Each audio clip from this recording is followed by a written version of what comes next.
C Joseph Vijay Tamil Nadu ముఖ్యమంత్రి. C Joseph Vijay ఎనుమ్ నాన్. ఈ నేమ్ బోర్డు ఉన్న సీఎం సీట్ లో విజయ్ కూర్చోవడం ద్వారా తన చిరకాల కలను నెరవేర్చుకున్నాడు. ఇలా సీఎం సీట్ లో కూర్చోవడం కంటే ముందు విజయ్ ప్రమాణ స్వీకారం చేశారు. ఆ ప్రమాణ స్వీకారం చేసినప్పుడు తమిళనాడులో ఒక న్యూ ఎరా స్టార్ట్ అయింది అని చెప్పి ప్రకటించారు. ఇక మీదట నిజమైన లౌకికవాదంతో సామాజిక న్యాయంతో తమిళనాడులో పాలన కొనసాగుతుంది అని చెప్పి ఆయన ఉద్వేగభరిత ప్రసంగంలో చెప్పారు. This is a new beginning, a new era of a real secular social justice starts now. మే 4వ తేదీన లార్జెస్ట్ పార్టీగా టీవీకి గెలిచిన తర్వాత 6 రోజుల పాటు ఒక సస్పెన్స్ థ్రిల్లర్ లాంటి పొలిటికల్ డ్రామా తమిళనాడులో జరిగింది. దానికి ఫైనల్ గా ఇప్పుడు శుభం కార్డు పడింది. నేను గతంలో విజయ్ వెనుక బీజేపీ మహాకుట్ర అని చెప్పి ఒక వీడియో చేశాను. అందులో క్లియర్ గా చెప్పాను, బీజేపీ విజయ్ ప్రమాణ స్వీకారాన్ని లేట్ చేస్తూ ఒత్తిడిలోకి నెట్టగలుగుతుందేమో గానీ విజయ్ సీఎం కాకుండా ఎట్టి పరిస్థితుల్లోనూ అడ్డుకోలేదు అని చెప్పి. సో అదే జరిగింది.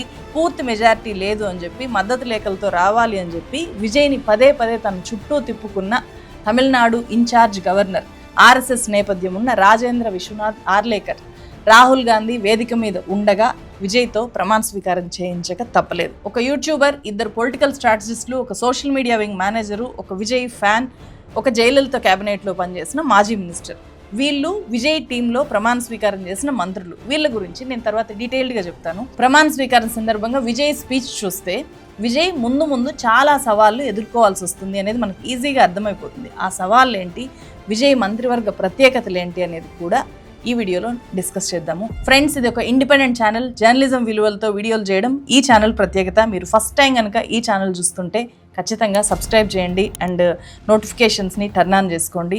సో చాలా స్ట్రైట్ ఫార్వర్డ్ వీడియోలు, ప్రో పీపుల్ వీడియోలు ఈ ఛానల్లో రెగ్యులర్గా పోస్ట్ అవుతాయి. చెన్నై జవహర్లాల్ నెహ్రూ ఇండోర్ స్టేడియంలో మే 10వ తేదీ అంటే ఇవాళ జరిగిన ప్రమాణ స్వీకారోత్సవంలో చాలా హైలైట్స్ ఉన్నాయి. సీఎంగా బాధ్యతలు చేపట్టాక ఇళ్లకు 200 యూనిట్ల వరకు ఉచిత విద్యుత్ అందించే ఫైల్ మీద విజయ్ ఫస్ట్ సంతకం చేశారు.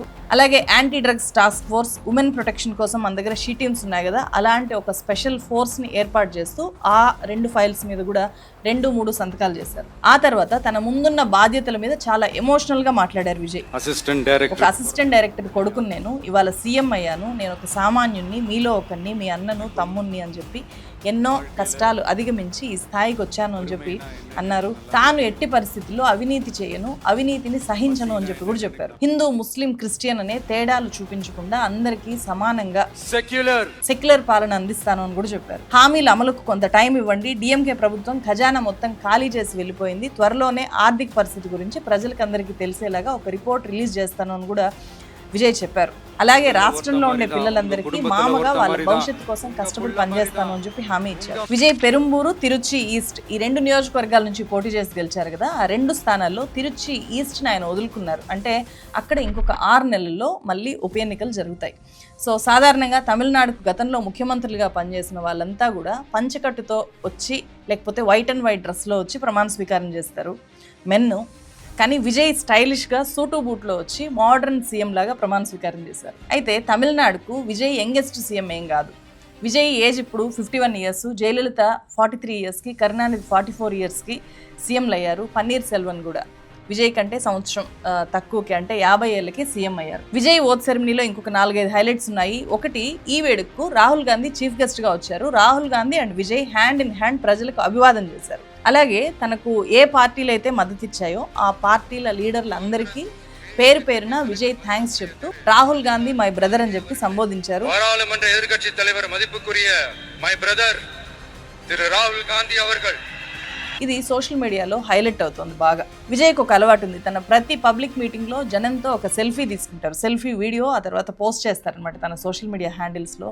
సేమ్ అలాగే ప్రమాణ స్వీకారం తర్వాత కూడా సెల్ఫీ వీడియో రికార్డ్ చేశారు. ప్రమాణ స్వీకారం తర్వాత Rahul Gandhi Tamil Nadu has chosen a new generation, new voice, new imagination, my good wishes to Thiru Vijay అని చెప్పి సోషల్ మీడియాలో పోస్ట్ చేశారు. తమిళనాడు కాంగ్రెస్ అఫీషియల్ అకౌంట్లో some collabs change the game అని చెప్పి పోస్ట్ చేసిన ఈ వీడియో బాగా వైరల్ అవుతుంది.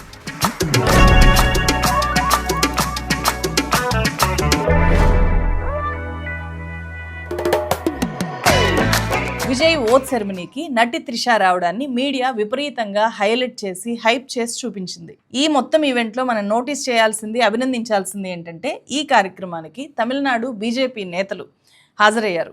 తమిళిసై, అలాగే నైనార్ నాగేంద్రన్, కె అన్నామలై వీళ్ళు అటెండ్ అయ్యి మొత్తం అయిపోయేదాకా వాళ్ళు ఉన్నారు. సో డిఎంకే, ఏఐఏడిఎంకే నాయకులు మాత్రం ఒక్కరు కూడా రాలేదు. ఇక విజయ్ మంత్రివర్గం విషయానికి వస్తే విజయ్తో పాటు మరో 8 మంది మాత్రమే కేబినెట్ మంత్రులుగా ప్రమాణ స్వీకారం చేశారు. వాళ్ళలో 2 కాంగ్రెస్, మిగిలిన 6 కూడా టీవీకే ఎమ్మెల్యేలు. విజయ్ సీఎం అవడానికి మద్దతు ఇచ్చిన కీలక పార్టీలు సిపిఐ, సిపిఎం, విసికే, ఐయుఎంఎల్ నుంచి ఒక్కరు కూడా ప్రమాణ స్వీకారం చేయలేదు. అయితే రాజ్యాంగం ప్రకారం తమిళనాడు శాసనసభలో 35 మంది దాకా, అంటే 15%, టోటల్ మెంబర్స్లో 15% దాకా మంత్రులు ఉండొచ్చు. ఆ లెక్కన చూస్తే త్వరలోనే మంత్రివర్గ విస్తరణ ఖచ్చితంగా ఉంటుంది. అప్పుడు మిత్రపక్షాలకు కూడా పదవులో లేకపోతే అవకాశాలు ఇచ్చే అవకాశం ఉంది అని అయితే ఖచ్చితంగా చెప్పొచ్చు. బహుశా కాంగ్రెస్ ముందుగా మద్దతు ఇచ్చింది కాబట్టి కాంగ్రెస్ని కన్సిడర్ చేశారు. మిగిలిన పార్టీలు లాస్ట్ మినిట్ దాకా కన్ఫర్మ్ చేయకపోవడం వల్ల ఆ పార్టీలకి క్యాబినెట్లో చోటు దక్కలేదేమో అని చెప్పి అనిపిస్తుంది. త్వరలో వాళ్ళని కూడా క్యాబినెట్లో చూడొచ్చేమో బహుశా. సో మంత్రులుగా ప్రమాణ స్వీకారం చేసిన వాళ్ళలో ఒక యూట్యూబర్ ఉన్నారు, 2 పొలిటికల్ స్ట్రాటజిస్టులు ఉన్నారు, అలాగే ఒక సోషల్ మీడియా వింగ్ మేనేజర్ ఉన్నారు, ఒక విజయ్ ఫ్యాన్ కూడా ఉన్నారు. జయలలిత క్యాబినెట్లో మంత్రిగా పనిచేసిన మాజీ మంత్రి ఇప్పుడు మంత్రిగా ప్రమాణ స్వీకారం చేశారు. ఎన్ ఆనంద్, బస్పీ ఆనంద్ అని చెప్పి కూడా అంటారు. టీవీకేలో జనరల్ సెక్రటరీ అయిన విజయ్ తర్వాత టీవీకేలో కీలకమైన నేత ఎవరు అంటే ఈ ఆనంద్. என் ஆனந்த் என்னும் நான் தமிழ்நாட்டு அரசின் அமைச்சர் என்ற முறையில் எனது ఇతను 2006లో పుదుచ్చేరి రాష్ట్రంలో ఎమ్మెల్యేగా గెలిచారు. ఈ ఎన్నికల్లో చెన్నై టీ నగర్ నుంచి పోటీ చేశారు. అక్కడ డిఎంకే అభ్యర్థిని 51,000 ఓట్ల మెజార్టీతో ఆయన ఓడించి ఈయన గెలిచారు. సో 2 రాష్ట్రాల నుంచి ఎమ్మెల్యేగా గెలిచిన వ్యక్తిగా ఈ ఆనంద్ ఫేమస్ అయ్యారు. గతంలో విజయ్ ఫ్యాన్స్ క్లబ్ అసోసియేషన్కు, అంటే విజయ్ మక్కల్ ఇయక్కం, విఎంఐ ప్రెసిడెంట్గా ఇతను పనిచేశారు. సుదీర్ఘ కాలం నుంచి తనతో ఉన్న వ్యక్తిని మంత్రిని చేసి పక్కన పెట్టుకున్నారు ఇప్పుడు విజయ్ అని చెప్పొచ్చు. మంత్రి అయిన ఇంకో TVK MLA Sengottaiyan TVK high level కమిటీకి కోఆర్డినేటర్గా ఈ సెంగొట్టియాన్ ఉన్నారు. 78 ఏళ్ల వయసున్న ఈయన తమిళనాడు అసెంబ్లీలో చాలా సీనియర్ సభ్యుడు, 10 సార్లు ఎమ్మెల్యేగా గెలిచారు. கே செங்கோட்டையன் எனும் நான் చట్టంపడి அமைக்கப்பட்டுள்ள இந்திய அரசியல் அமைப்பின்பால் ఏఐఏడిఎంకే గవర్నమెంట్లో, అంటే జయలలిత హయాంలో, పళనిస్వామి హయాంలో ఈయన 2 సార్లు మంత్రిగా చేశారు. ఆదవ్ అర్జున 2025లో టీవీకేలో చేరిన ఆదవ్ అర్జున అంతకుముందు డిఎంకేలో పొలిటికల్ కన్సల్టెంట్గా వర్క్ చేశారు. ஆதவ் அர்ஜுனா என்னும் நான் ఆ తర్వాత వీసీకే విడుదలై చిరుతైగల్ కచ్చిలో చేరి కీలకమైన పదవిలో పనిచేశారు. ఆ పార్టీ ఆయన్ని సస్పెండ్ చేసిన తర్వాత టీవీకేలో చేరి కీలక నేతగా మారారు. Basketball federation of India, Tamil Nadu basketball అసోసియేషన్కి ఇతను అధ్యక్షుడిగా పనిచేశారు. బహుశా క్రీడా శాఖ మంత్రి పదవి ఏమైనా ఇతనికి ఇయ్యొచ్చేమో. మంత్రి అయిన ఇంకో వ్యక్తి సిటిఆర్ నిర్మల్ కుమార్. ఒకప్పుడు 2023 దాకా BJP IT and social media వింగ్కి ఇతను స్టేట్ ప్రెసిడెంట్ తమిళనాడులో. ஆர் நிர்மல் குமார் என்னும் நான் ఆ తర్వాత ఏఐఏడిఎంకేలో సోషల్ మీడియా వింగ్కి జాయింట్ సెక్రటరీగా వర్క్ చేశాడు. టీవీకేలో చేరి ఇప్పుడు ఎమ్మెల్యేగా గెలిచారు. అంటే సోషల్ మీడియా హ్యాండిల్స్, ఇప్పుడు పార్టీలు నడిపే సోషల్ మీడియా హ్యాండిల్స్ చూస్తుంటాం కదా, వాటికి ఇన్ఛార్జ్గా పనిచేసిన వ్యక్తి ఇప్పుడు టీవీకేలో చేరి గెలిచి ఇప్పుడు మంత్రి అయ్యాడు. ఇంకా ఇంట్రెస్టింగ్ వ్యక్తి ఈ రాజ్మోహన్ తమిళనాడులో పాపులర్ యూట్యూబర్, పొలిటికల్ వీడియోస్ చేస్తుంటాడు. ఈయన అన్ని రకాల కంటెంట్స్ కూడా ఈయన గతంలో చేశాడు. உண்மையில் அங்கே என்ன நடந்தது இதை நீங்கள் எடுத்து பேசணும்னு நம்ம சப்ஸ்கிரைபர்ஸ் ரெக்வஸ்ட் பண்ணாங்க. அவங்க கேட்டால் நம்ம பேசாமல் இருக்க முடியாதே, வாங்க பேசிடலாம். உள்ளபடி தெள்ள தெளிவா எல்லோரும். సో అనేక యూట్యూబ్, టెలివిజన్ ఛానల్స్లో ఈయన హోస్ట్గా వర్క్ చేశారు. ఆయన టీవీకేలో చేరి ఇప్పుడు ఏకంగా మంత్రి అయ్యారు. రాజ్మోహన్ ఎన్నుం నాన్ ఒక యూట్యూబర్ని, కంటెంట్ క్రియేటర్ని విజయ్ ఫస్ట్ టైం మంత్రిని చేశాడు. అలాగే ఎస్ కీర్తన విజయ్ క్యాబినెట్లో ఏకైక మహిళా మంత్రి. 29 ఏళ్ల వయసులోనే శివకాశి నియోజకవర్గం నుంచి ఎమ్మెల్యేగా గెలిచి ఇప్పుడు మంత్రి అయ్యారు. రాజకీయాల్లోకి రాకముందు ఈమె ఐపాక్లో వర్క్ చేశారు. అలాగే షో టైంలో కూడా వర్క్ చేశారు. కీర్తన ఎన్నుం నాన్. స్టాలిన్, చంద్రబాబు నాయుడు, మమతా బెనర్జీ వీళ్ళందరికీ కూడా ఎలక్షన్ క్యాంపెయిన్లో స్ట్రాటజిస్ట్గా ఆమె వర్క్ చేశారు. ఈమె తెలుగు మూలాలు ఉన్న వ్యక్తి, తెలుగు బాగా మాట్లాడతారు. విజయ్ గారు ఎలా అంటే ఏమైనా కామన్ మ్యాన్ పర్స్పెక్టివ్లో ఆలోచిస్తారు.